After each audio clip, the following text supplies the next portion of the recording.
छत्तीसगढ़ में कोरोना के कमजोर पकड़ने के बाद सरकार ने पूरी क्षमता के साथ स्कूलों को खोलने का फैसला लिया है। बच्चों ने स्कूल जाना शुरू भी कर दिया है। लंबे समय के बाद ये बच्चों को स्कूल बसों में सवार होकर पाठशाला तक पहुंचा रहे हैं। मगर इन बच्चों को जिन बसों में ले जाया जा रहा है, उन बसों की फिटनेस जांच कोरोना के 1.5 साल पहले की गई है।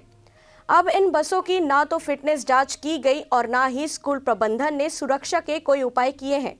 देखिए यज्ञ सिंह ठाकुर की ग्राउंड रिपोर्ट। राजधानी की सड़कों पर बच्चों को लेकर निकली स्कूल बसों में ज्यादातर में सुरक्षा मानकों की अनदेखी की जा रही है। आपको बता दें, स्कूल बसों में बच्चों की सेफ्टी के लिए कुछ मापदंड तय किए गए हैं। इनके बिना स्कूल बस की संचालन नहीं किया जाना चाहिए। आइए नजर डालते हैं इन बसों पर। पुरानी बस्ती में दोपहर 2 बजे बच्चों को लेकर जा रही बस के पहिए को पॉलिथीन से टाइट कर चलाया जा रहा था। बच्चों की सुरक्षा के लिए कोई अटेंडर नहीं था।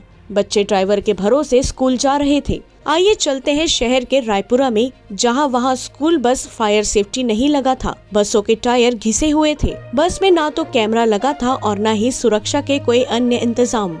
इस मामले में जब रायपुर के आरटीओ शैलाब साहू से बात की गई तो उनका कहना था कि कोरोना काल के पहले ही स्कूल बसों की फिटनेस जांच की गई थी।